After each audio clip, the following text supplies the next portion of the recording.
Hey, are we live? Are we live? Are we doing it live? We're doing it. We're here. It is a very quick little dirty AU Wishbone special. I didn't think about having any sound effects for this, but I don't think you need them. I think the product is going to speak for itself, or we're going to speak for it, John. How are you tonight, by the way? Very well, Van. I'm very excited. This is an exciting event. Yeah, I'm excited too. We're doing this video live, and then I'm going to, of course, post it on our YouTube channel so people can kind of check it out and get the information. But here's the deal. John and I have been working for over a year now on our new book. As soon as we finished the basketball book, we started ramping up toward this. I think we started on this before we finished the basketball book. I think so. Yeah, it just seemed like a natural. We had just done We Believe, which has about 1 million Auburn games in it. And we decided to do one whole book about just one Auburn game. And we've teased at it. I've tweeted a lot of little factoids related to it over the last several months. But we've never come right out and said what this book is or what it's about. And we've never shown the cover. But tonight, let's see if we can tease it a little bit real quick first and see if people can figure out what it is. It is there. Oh, it has something to do with those two gentlemen. That's a great picture, isn't it? Something to do with them. I don't know what exactly. And maybe, oh, hey, look, it's two other Auburn coaches and a certain football ticket. I'm starting to get a sense of what this book may be about, John, since we've just been working on all this time. I think we've got the cover coming up. Oh, well, yeah, might as well show James Joseph punching in at that game. That's right. Should we reveal the cover and the title? It is time. Let's do it. Here is the cover and the title of our fifth Auburn book. Wow. Third in the last 3-4 years that we've done this exact way. This is another one like We Believed, another one like Auburn Basketball, Barkley to Bruce, where we have the history, we have the quotes, and we have our conversation kind of alternating along, right? It keeps it lively. You never get bored with just a straight text. It's lots of stuff broken up by our pithy observations. Here it is, the fifth Auburn book from the AU Wishbone, first time ever. The untold story of how Auburn first brought undefeated Alabama to Jordan-Hare Stadium and beat them. And there it is. That's why I was looking for a good, nice scan of the ticket. And what do you think? I think it looks great, Van. I'm very excited. And it was a very important day for Auburn and a day we were both there, and it means a lot to us. And that's one of the things that really inspired us to write this book. So let me read you the back real quick. This is the first time anybody but John has seen the back. At the top, there's a Pat Dye quote. You're going to play a game every year, but there won't ever be but one first time. Electricity and shaker dust fill the air. I had to make that the big headline on the back because I went and got observations and thoughts and memories from Auburn people all over the place for this. There's a whole section in the back of it. And the two things they always mentioned, it was electric and the shaker dust, right? That purple haze. And so electricity and shaker dust filled the air. On December 2nd, 1989, the undefeated and second-ranked Alabama Crimson Tide did something they'd sworn they would never, ever do. They came to Auburn to play the Iron Bowl. How it happened after years of threats and lawsuits and refusals to even discuss the possibility is a story as riveting as the game that unfolded on the field that Saturday afternoon. Van Allen Plexico and John Ringer, you may have heard of us, co-hosts of the AU Wishbone podcast, traced the greatest rivalry in football from its dawning in Birmingham to the epic showdown on the plains, the animosity, the bad blood, and the consequences. Then they break down the game itself. We went through the whole freaking game, play by play, the whole game. Man, that video was worn out by the time I was done with it. I know that.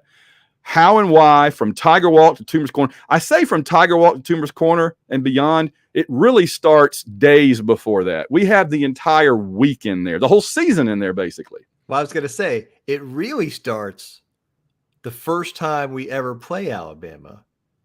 Yes, It it goes starts through in all of that history. It goes through all of it. why didn't we play for such a long period? What was the dispute about? How did that get resolved? And how does that relate to the fact that they never came to Auburn? There's lots of that good stuff in there. Some said it would never happen. On December 2nd, 1999, it did happen. This is the complete story. I emphasize complete. If it's not in there, I couldn't find it. John couldn't find it. Nobody told us in interviews. Possibly the greatest day in Auburn football history, arguably, as only the A. Wishbone can modestly can tell it. All right. Yes. So here's how the book is laid out, and I'm going to tell you how to get it. Here's how it's laid out. Your thoughts on this, John? I was first thinking it wasn't going to be. We didn't have enough material. Oh my gosh, it's 310 pages long right now. There's plenty. It's a good length. It doesn't need to be longer than that, but it doesn't need to be short. I think it's a good length. We start out in Birmingham in 1893 with the very first Iron Bowl and how they couldn't even agree what season it was. From day one, we couldn't agree with Alabama on anything. They couldn't even agree if it was 1892 or 1893. This just sets the stage for how the rivalry is going to be and how in every one of those cases, Alabama was trying to twist things to get their own edge and take advantage of us. Yep. Man, I tell you, we looked at who they played, everything. The roster of the first team is in there. The roster of the 89 team is in there. And then we kind of go from there. And basically, we look at the entire, like the first 5 chapters. Oh, Boris is around. He's upstairs watching TV with Mira. Somebody asked on the comments. We actually go through like the first 5. I think there's like 15 chapters. The first 5 are basically from 1893 up till Pat Dye is hired. And it's not like a history of the series as much as it is, here's the series and here's why Alabama was being jerks that year. You know, we're basically going through and laying out what Alabama kept doing to get their way, to twist things around, driving us crazy. And believe me, it's way more than I ever knew. It's a pattern of behavior. It is absolutely a pattern. There was one early on where they wouldn't even leave Tuscaloosa. They say, you have to play in Tuscaloosa every year. We won't even play you.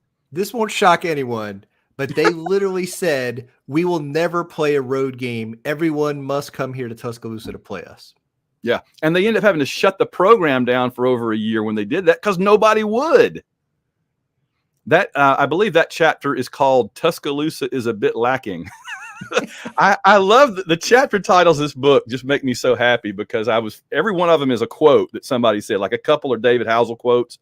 Oh, we interviewed. Who did we interview? We interviewed David Housel, who is Auburn athletic director, was involved in the negotiations. We interviewed the public safety director at Auburn at the time Alabama visited in 1989. He has some good quotes in there. We interviewed Mark Murphy of Inside the Auburn Tigers, who had a lot of great comments. He actually told us a story about how he was the Plainsman sports editor and wrote an editorial that said Auburn should refuse to play unless Alabama comes to Auburn. You know, this was in the 70s. He thought he was going to get in big trouble. He was like, oh my gosh, they're going to come get me for saying this. Yeah. In the Plainsman. That was so good.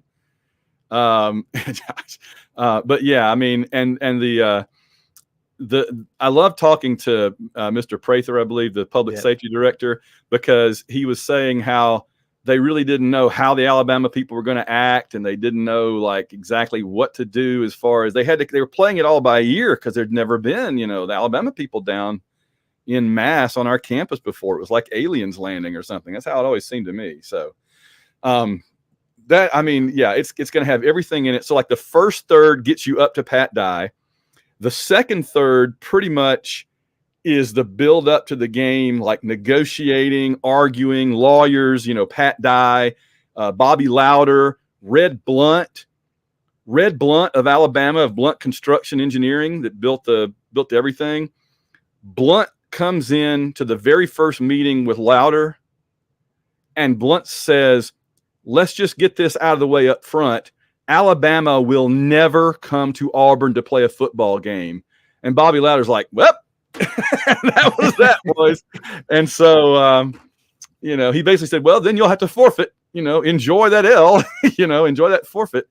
And it just started from there and just spiraled. And so it was also interesting to me how the more we dug into it, whether talking to those gentlemen or digging through newspapers, old newspapers and everything, and records and media guides, it kept twisting around and getting more and more convoluted. Every time I thought I had a handle on exactly what was going on, that I'd find something new. And I want to mention one other thing that we found, which is the 41-year layoff from 1908 through 1947, something like that. 48. Yeah, it's right in the book. It's not in my head.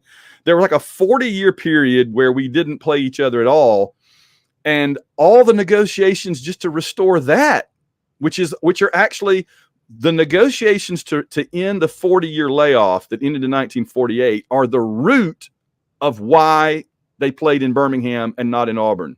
That's right. And we found that out. We discovered that, and it's in there. And then, like I said, pithy comments from John and me every couple of pages, discussing what we're finding, discussing how we react to it. So, and then I think there's a lot of good commentary from the people we interviewed, especially I enjoyed David Hassel's comments always in this kind of thing about what that game meant, why it was important, why it was an important day, and why it was important to have the game, and then why it was really important to win the game. Yeah. Well, that's the last thing I'm going to mention is about winning it, because I took issue with Pat Dye. Mm-hmm. Pat Dye maintained to the end that playing the game was really all that mattered. Didn't matter if we won or lost it. I mean, he said, whether you win or lose this game isn't as important as that it was played. And I understand what he's saying, but I'm not going to give this away except to say I addressed that mindset we each have a conclusion, right? In the last chapter, John and I each take turns kind of wrapping up our thoughts on it all.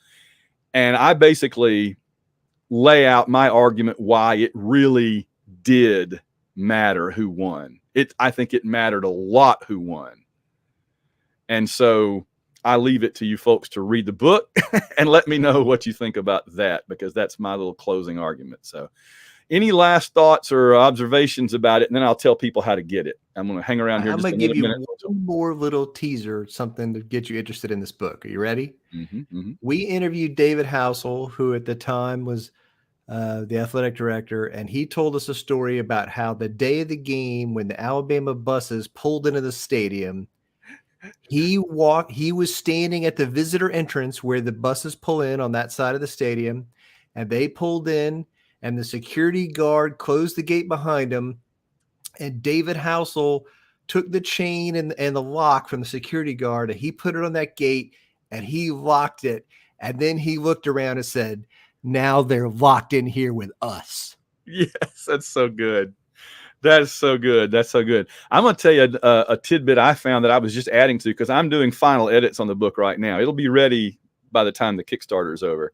But I started comparing 1972 Bama punt to 1989. It's like the Lincoln and Kennedy thing. You know how you can just keep finding so many parallels? I ended up finding like 6 more after you saw the last draft that I've just added in. It's like 2 pages long now. It's insane. But anyway, again, I don't want to give it all away. Here's what you do, folks.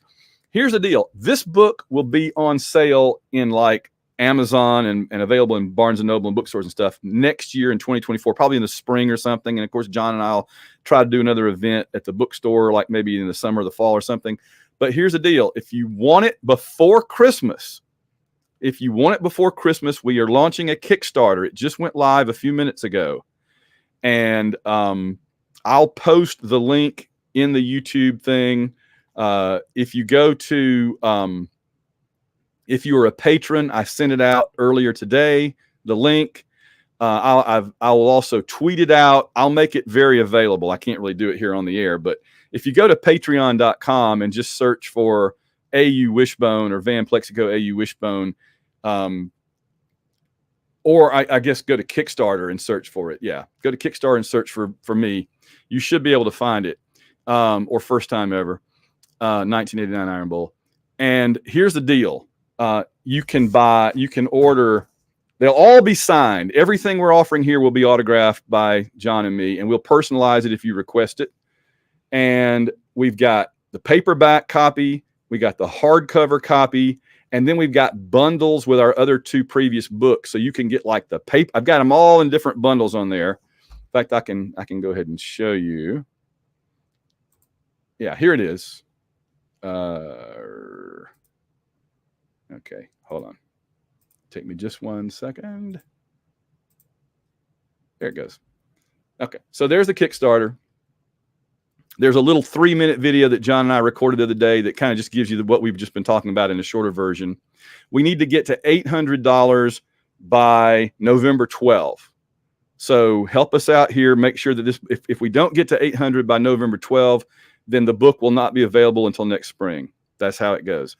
So if we want to get it as a Christmas gift, signed and all that, which people enjoyed with the basketball book, people enjoy We Believed, we need the Kickstarter to get to 800 by November 12. That'll give us time to get the books in, sign them, and package them up and ship them out to everybody. But you'll be able to get the hardcover by itself, the paperback by itself, or bundles, and you can get all 3. You can get like a hardcover of one and a paperback of the other. However you want to do it, we've got the bundles on there for various set prices. And the prices are basically not a lot more than what it's going to cost us to order them, get them in, sign them, repackage them, and mail them back out to you and everything. Bear in mind that we have to pay double postage for this, but we want to make it available for Christmas. So, all right. Well, John, I think that's it. Final thoughts before we get out of here. I'm very excited about this project. I love this game. I think it's incredibly important, and I'm excited that we're telling the story for Auburn fans who are there and for those who came along after and don't know the whole story. Yeah, amen to that. I'm super excited. I had so much fun doing my part of this book. I so much appreciate you putting all the interviews together, rounding all that up. We went down there and did that. We did it the weekend of the Texas A&M game last year with Cadillac coaching and everything. That was such a great weekend. People didn't even know how much fun we were having because we went to the basketball game, went to the football game, and then we got to go talk to David Housel and Mr. Prather and Prather and Mark Murphy. And Mark Murphy. So that was great. Oh, what a weekend that was. And we want you guys to enjoy some of the fruits of those conversations here. I really am proud of this book. I think in some ways it might be the best one we've done, and I'm really excited about it. So again, in the comments here, I'm going to post the link for the Kickstarter in just a minute as soon as we get off the air, or just go to Kickstarter and search for Plexico or White Rocket. It should go to it. And we appreciate it, guys. War Eagle, John. War Eagle, man.